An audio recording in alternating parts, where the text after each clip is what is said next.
How to create modern resume in Word. Hi everyone, I'm here to assist you today without any delay. Let's jump right in. First, open Word and click on the resume template. Then you'll find this kind of screen pop up. In here, you'll be able to edit everything: name, job, education, and all the things necessary in resume.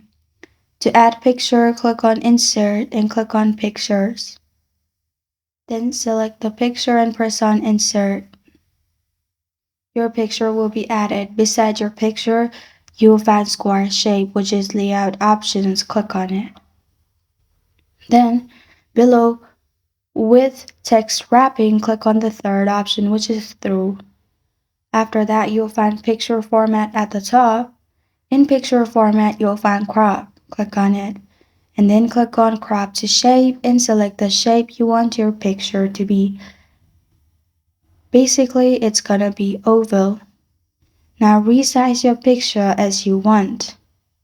After that, you can edit your information and simply save your file. This is how to create modern resume in Word. Thank you for joining me today. If this video helps you out, please leave a like and subscribe for more. Got a question or want to suggest a topic? Comment below. Thank you for watching.